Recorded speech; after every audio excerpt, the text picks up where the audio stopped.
ସମସ୍ୟା ଆମ ଜୀବନରେ ବିନା କାରଣରେ ଆସି ନଥାଏ। ସମସ୍ୟା ଆସିବା ଏହା ଇସାରା କରିଥାଏ କି ଆମେ ଆମର ଜୀବନରେ ଏବେ ବହୁତ କିଛି ବଦଳେଇବାର ଅଛି। ନମସ୍କାର ବନ୍ଧୁଗଣ, ଆପଣମାନଙ୍କୁ ମୋର ଏହି ଚ୍ୟାନେଲକୁ ସ୍ୱାଗତ।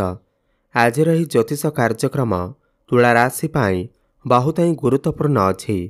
ଆଜି ଆମେ ଜାଣିବା ତୁଳା ରାଶି 2025 ଅଗଷ୍ଟ ମାସଟି କିପରି ରହିବ।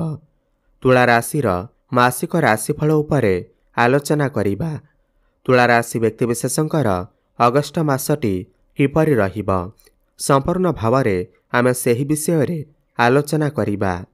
ସେମାନଙ୍କର ସ୍ୱାସ୍ଥ୍ୟ, ଶିକ୍ଷା, ପ୍ରେମ ସମ୍ପର୍କ, ବୈବାହିକ ଜୀବନ, ଭାଗ୍ୟ, କ୍ୟାରିୟର ଏବଂ ବେପାର ବାଣିଜ୍ୟ ଉପରେ ବିସ୍ତାର ଭାବରେ ଆଲୋଚନା କରିବା।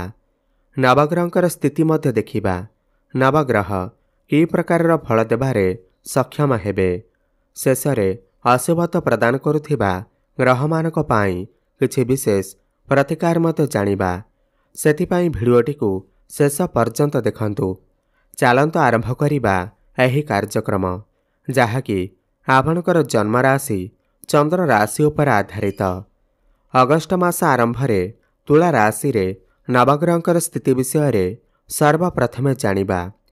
ଏହା ପୂର୍ବରୁ ଯଦି ଆପଣଙ୍କର ବି ତୁଳା ରାଶି ହୋଇଥାଏ ଏବଂ ଆପଣ ବି ଈଶ୍ୱରଙ୍କୁ ସଚ୍ଚା ହୃଦୟରୁ ଭକ୍ତି କରନ୍ତି, ବିଶ୍ୱାସ କରନ୍ତି, ତେବେ ଏହି ଭିଡ଼ିଓଟିକୁ ଲାଇକ୍ କରି କମେଣ୍ଟ ବକ୍ସରେ ଓମ୍ ନମଃ ଶିବାୟ, ଜୟ ଶନିଦେବ ଅବଶ୍ୟ ଲେଖିଦିଅନ୍ତୁ। ତ ସର୍ବପ୍ରଥମେ ଜାଣିନେବା ଏହି ଅଗଷ୍ଟ ମାସରେ ତୁଳା ରାଶିରେ ନବଗ୍ରହଙ୍କର ସ୍ଥିତି କିପରି ରହିବ। ଯେବେ ଅଗଷ୍ଟ ମାସ ଆରମ୍ଭ ହେବ ତ ତୁଳା ରାଶିରେ ନବଗ୍ରହଙ୍କର ସ୍ଥିତି କିଛି ଏହି ପ୍ରକାର ରହିବ, ଯେମିତି ଆପଣ ସ୍କ୍ରିନରେ ଦେଖୁଛନ୍ତି। ବନ୍ଧୁଗଣ, ରାଶିଚକ୍ରର ସପ୍ତମ ରାଶି ହେଉଛି ତୁଳା ରାଶି ଏବଂ ଆପଣଙ୍କ ରାଶିର ଅଧିପତି ହେଉଛନ୍ତି ଶୁକ୍ର। ଏବଂ ଶୁକ୍ର ଆପଣଙ୍କର ନବମ ଭାବରେ ଭାଗ୍ୟ ଭାବରେ ବିରାଜମାନ ଅଛନ୍ତି। ତାଙ୍କ ସହିତ ଦେବଗୁରୁ ବୃହସ୍ପତି ବିରାଜମାନ ଅଛନ୍ତି। ଆପଣଙ୍କର ପଞ୍ଚମ ଭାବରେ ରାହୁ ବିରାଜମାନ ଅଛନ୍ତି। ଷଷ୍ଠ ଭାବରେ ଶନି ବିରାଜମାନ ଅଛନ୍ତି। ଆପଣଙ୍କର ଦଶମ ଭାବରେ ସୂର୍ଯ୍ୟ ଏବଂ ବୁଧ ବିରାଜମାନ ଅଛନ୍ତି। ଆପଣଙ୍କର ଏକାଦଶ ଭାବରେ କେତୁ ବିରାଜମାନ ଅଛନ୍ତି ଏବଂ ଦ୍ୱାଦଶ ଭାବରେ ମଙ୍ଗଳ ବିରାଜମାନ ଅଛନ୍ତି। ଧ୍ୟାନ ଦେଇ ଶୁଣନ୍ତୁ। ସବୁଠୁ ପ୍ରଥମେ ଜାଣିବା ଆପଣଙ୍କର ସ୍ୱାସ୍ଥ୍ୟ କିପରି ରହିବ ଏହି ଅଗଷ୍ଟ ମାସ 2025ରେ। ବନ୍ଧୁଗଣ, ପ୍ରଥମ ଭାବ ହୋଇଥାଏ ଆପଣଙ୍କର ସ୍ୱାସ୍ଥ୍ୟର ଭାବ, ଆପଣଙ୍କର ଇମ୍ୟୁନିଟି ସିଷ୍ଟମର ଭାବ ଏବଂ ପ୍ରଥମ ଭାବର ଅଧିପତି ଶୁକ୍ର ଆପଣଙ୍କର ନବମ ଭାବରେ ଭାଗ୍ୟ ଭାବରେ ବିରାଜମାନ ଅଛନ୍ତି। ଦେଖନ୍ତୁ, ଏହି ମାସରେ ଶୁକ୍ରଙ୍କର ସ୍ଥିତି ବହୁତ ଭଲ ଅଛି। ଶୁକ୍ର ନବମ ଭାବରେ ଅଛନ୍ତି। ମଙ୍ଗଳ ମଧ୍ୟ ବହୁତ ଭଲ ସ୍ଥିତିରେ ଅଛନ୍ତି। କିନ୍ତୁ ପଞ୍ଚମ ଭାବର ଅଧିପତି ଶନିଦେବ ଆପଣଙ୍କର ଷଷ୍ଠରେ ଅଛନ୍ତି ଏବଂ ଆପଣଙ୍କର ପଞ୍ଚମରେ ରାହୁ ବିରାଜମାନ ଅଛନ୍ତି। ପଞ୍ଚମ ଭାବ ଆପଣଙ୍କର ପେଟର ଭାବ ହୋଇଥାଏ, ତ ଆପଣଙ୍କର ପେଟରେ କିଛି ସମସ୍ୟା ଦେଖା ଦେଇପାରେ। ବଦ ହଜମି ଭଳି ସମସ୍ୟା ଦେଖା ଦେଇପାରେ। ସମୟ ସମୟରେ ଗ୍ୟାଷ୍ଟ୍ରିକ୍ ଭଳି ସମସ୍ୟା ଦେଖା ଦେଇପାରେ। ଏଥିପ୍ରତି ଆପଣ ଟିକେ ଧ୍ୟାନ ଦେବେ। ବାହାର ଖାଦ୍ୟପେୟ ଖାଇବା ଠାରୁ ଆପଣ ଦୂରେଇ ରୁହନ୍ତୁ। ଏହା କେବଳ ଏହି ମାସ ପାଇଁ ନୁହେଁ, ବରଂ ରାହୁ ଆପଣଙ୍କର ପଞ୍ଚମ ଭାବରେ ପୁରା 1.5 ବର୍ଷ ପର୍ଯ୍ୟନ୍ତ ରହିବେ। ତ ଆପଣଙ୍କୁ ଟିକେ ଆପଣଙ୍କର ପେଟର ଧ୍ୟାନ ରଖିବାକୁ ପଡ଼ିବ। ବାହାର ଖାଦ୍ୟପେୟ ଖାଇବା ଠାରୁ ଦୂରେଇ ରହିବାକୁ ପଡ଼ିବ।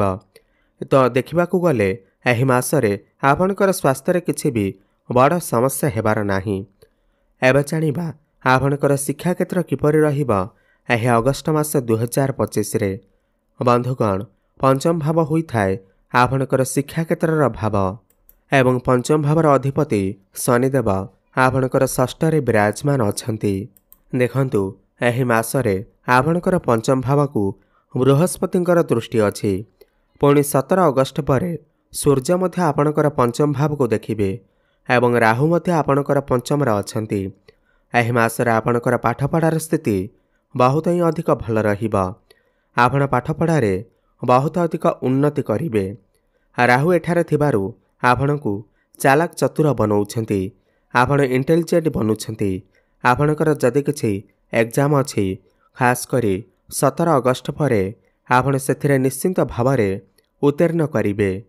ପାଠପଢ଼ାରେ ଆପଣ କିଛି ବଡ଼ ଡିସିସନ୍ ନେଇପାରନ୍ତି, ବଡ଼ ପରିବର୍ତ୍ତନ କରିପାରନ୍ତି କିମ୍ବା କୌଣସି ନୂତନ ସ୍ଥାନରେ ଆଡ଼ମିସନ୍ ନେଇପାରନ୍ତି, କୌଣସି ଫର୍ମ ଫିଲ୍ଅପ୍ ମଧ୍ୟ କରିପାରନ୍ତି। ସମସ୍ତ କମ୍ପିଟେଟିଭ୍ ଏକ୍ଜାମରେ ଆପଣଙ୍କୁ ସଫଳତା ପ୍ରାପ୍ତି ହେବ।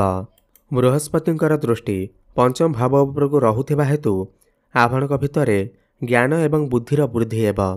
ଆପଣ ଇଣ୍ଟେଲିଜେଣ୍ଟ ବନିବେ। ଜ୍ଞାନ ଏବଂ ବୁଦ୍ଧି ବଳରେ ଶିକ୍ଷା କ୍ଷେତ୍ରରେ ଉନ୍ନତି କରିବେ। ରାହୁ ଆପଣଙ୍କର ପଞ୍ଚମରେ ଥିବାରୁ ସମୟ ସମୟରେ ଆପଣ ଦ୍ୱନ୍ଦ୍ୱ ଭିତରେ ମଧ୍ୟ ରହିପାରନ୍ତି। ଆପଣଙ୍କ ମନରେ ଡାଉଟ୍ ମଧ୍ୟ ଆସିପାରେ। ଏଥିପ୍ରତି ଆପଣ ଟିକେ ଧ୍ୟାନ ଦେବେ। ଏବେ ଜାଣିବା ଆପଣଙ୍କର ପ୍ରେମ ଜୀବନ କିପରି ରହିବ ଏହି ଅଗଷ୍ଟ ମାସ 2025ରେ।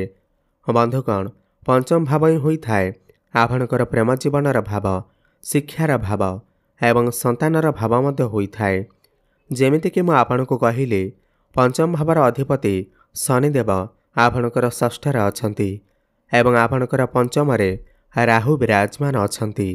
ବନ୍ଧୁଗଣ ଦେଖନ୍ତୁ, ଆପଣଙ୍କର ପଞ୍ଚମ ଭାବରେ ରାହୁ ଥିବା ହେତୁ ଏବଂ ଶନିଦେବ ଷଷ୍ଠ ଭାବରେ ଥିବା ହେତୁ ଆପଣଙ୍କର ପ୍ରେମ ଜୀବନରେ ଏହି ମାସରେ ଟିକେ ସମସ୍ୟା ଦେଖାଦେଇପାରେ, କନଫ୍ୟୁଜନ୍ ଦେଖାଦେଇପାରେ।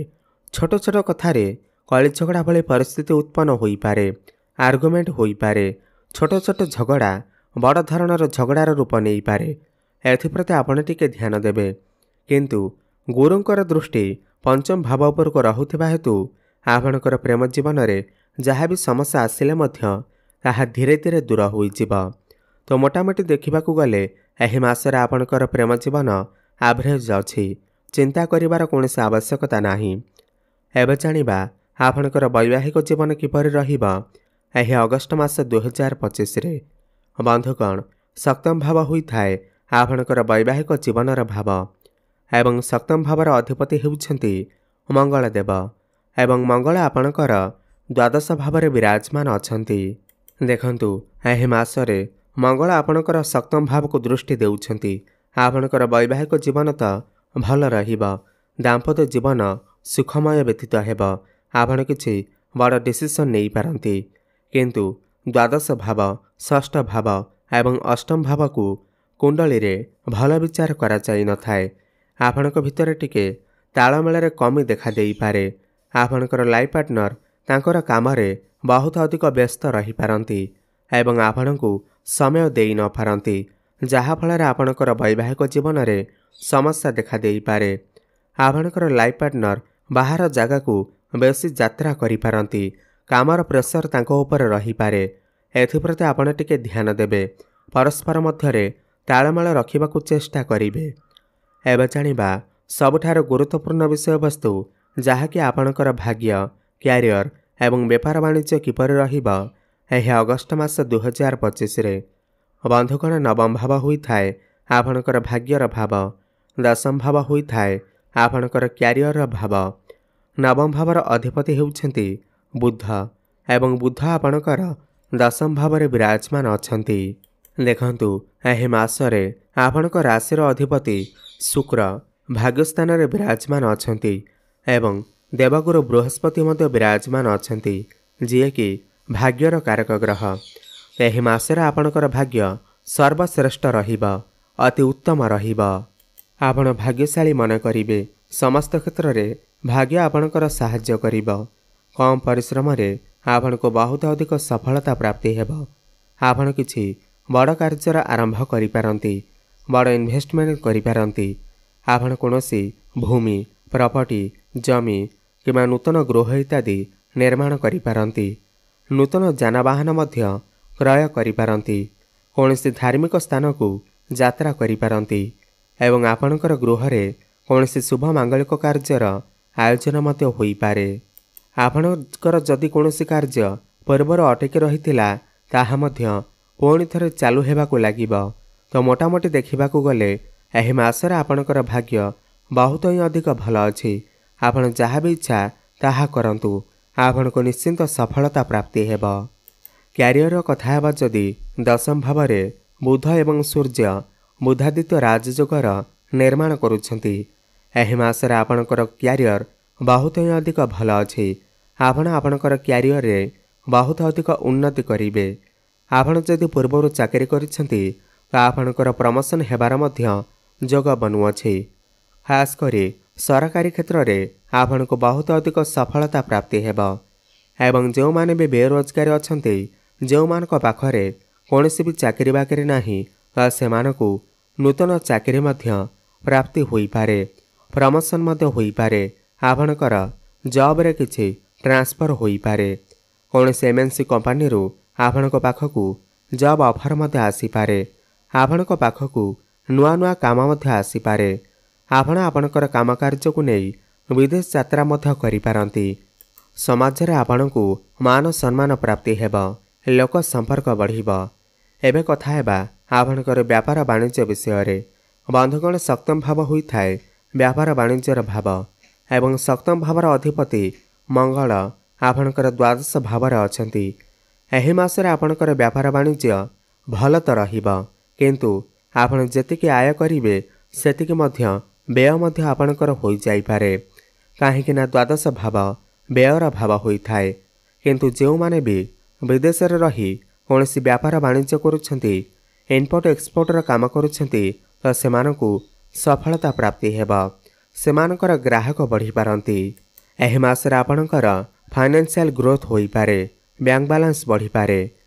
एबे जानिबा किछि उपाय विषय रे जाहाकु करिबा द्वारा एही मासरे जहाँ भी किछि अशुभ रहुअछि ताहा दूर होई पारिबा। सर्वप्रथमे तो आपण शुक्रांकर बीजमंत्र जप अवश्य करंतु। ओम द्रांग द्रिंग द्रंग सह शुक्राय नमः 108 थर प्रत्येक दिन जप करंतु, शुभ फल प्राप्ति हेबा। माँ लक्ष्मीकर आराधना करंतु, प्रत्येक दिन हनुमान चालीसार पाठ करंतु एवं सूर्य को जलार्घ्य अर्पण करंतु। शुभ फल प्राप्ति हेबा सहित आपणकर भाग्य रे उन्नति आसीबा। धन्यवाद।